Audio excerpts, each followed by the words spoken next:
ಚಿತ್ರದುರ್ಗ ಸರ್ಕಾರಿ ಕಲಾ ಕಾಲೇಜಿನಲ್ಲಿ ಯುವ ಭಾರತ್ ಚಿತ್ರದುರ್ಗ ಜಿಲ್ಲಾ ಕೇಂದ್ರ ಹಾಗೂ ಭಾರತೀಯ ರೆಡ್ ಕ್ರಾಸ್ ಸೊಸೈಟಿ ಜಿಲ್ಲಾ ಘಟಕದ ಸಹಯೋಗದೊಂದಿಗೆ ಆಯೋಜಿಸಿದ್ದ ಮಾದಕ ದ್ರವ್ಯ ಮುಕ್ತ ಯುವ ವಿಕಸಿತ ಭಾರತ ಕಾರ್ಯಕ್ರಮಕ್ಕೆ ಜಿಲ್ಲಾ ಪೊಲೀಸ್ ಅಧೀಕ್ಷಕ ರಂಜಿತ್ ಕುಮಾರ್ ಬಂಡಾರು ಇಂದು ಚಾಲನೆ ನೀಡಿದರು.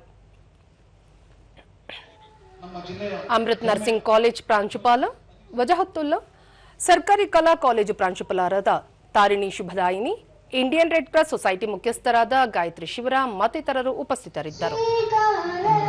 ಸನ್ಮಾನ್ಯ ಪ್ರಧಾನಮಂತ್ರಿಯವರ ಆಶಯಗಳೊಂದಿಗೆ ಸರ್ಕಾರಿ ಕಲಾ ಕಾಲೇಜಿನ ಸಹಯೋಗದಲ್ಲಿ ಕಾರ್ಯಕ್ರಮವಿದೆ.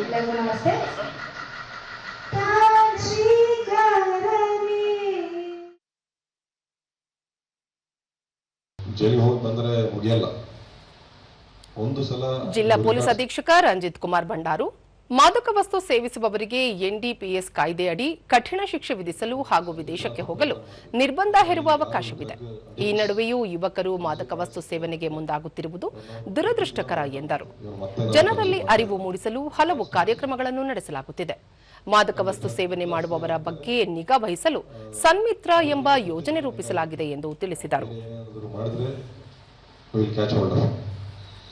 ಒಂದು ಸಲ ಎಫ್ಐಆರ್ ಆದ ನಂತರ ಎಲ್ಲ ಅವಕಾಶಗಳು ತುಂಬಾ ಎಫೆಕ್ಟ್ ಆಗುತ್ತೆ. ಅಮೃತ್ ನರ್ಸಿಂಗ್ ಕಾಲೇಜು ಪ್ರಾಂಶುಪಾಲ ವಜಹತ್ತುಲ್ಲಾ, ಕಾಲೇಜ್ ಕ್ಯಾಂಪಸ್ಗಳಲ್ಲಿ ಯುವಜನರು ಮಾದಕ ದ್ರವ್ಯ ವ್ಯಸನಿಗಳಾಗುತ್ತಿರುವುದು ಬೇಸರದ ಸಂಗತಿ. ವಿದ್ಯಾವಂತರು ಇಂತಹ ಹಾದಿ ಹಿಡಿದರೆ ಕೆಟ್ಟ ಸಂದೇಶ ರವಾನೆಯಾಗಲಿದೆ. ಹಾಗಾಗಿ ಯುವಜನತೆ ಉತ್ತಮ ದಾರಿ ಹಿಡಿಯಬೇಕು ಎಂದರು. ಮುಂದುವರಿಬೇಕು ಅನ್ನೋದಕ್ಕಿಂತ ಈ ರೀತಿಯಾಗಿ ನಶಮುಕ್ತವಾಗಿ ಮತ್ತು ಏನು ನಮ್ಮ ಒಂದು ಈ ದುಶ್ಚಟಗಳಿಂದ ಮುಕ್ತವಾಗಿ ಈ ಕೆಟ್ಟ ಅಭ್ಯಾಸಗಳಿಂದ ಮುಕ್ತ ನಾವು ಯಾವಾಗ ಆಗ್ತೀವೋ ಅವಾಗಲೇ ನಮ್ಮ ಒಂದು ಭಾರತ ಒಳ್ಳೆಯ ಒಂದು ಸ್ಥಾನಕ್ಕೆ, ಗೌರವ ಒಂದು ಸ್ಥಾನಕ್ಕೆ ಹೋಗಲಿಕ್ಕೆ ಸಾಧ್ಯ. ಸರ್ಕಾರಿ ಕಲಾ ಕಾಲೇಜು ಪ್ರಾಂಶುಪಾಲರಾದ ತಾರಿಣಿ ಶುಭದಾಯಿನಿ, ಇಂದಿನ ದಿನಗಳಲ್ಲಿ ಯುವಜನರ ಮೇಲೆ ಪ್ರಭಾವ ಬೀರುವ ಗಣ್ಯರು ಮಾದರಿ ಜೀವನ ನಡೆಸಬೇಕು, ಸಾಮಾಜಿಕ ನೀತಿಯ ಬಗ್ಗೆ ಜಾಗೃತಿ ಮೂಡಿಸಬೇಕು ಎಂದು ತಿಳಿಸಿದರು.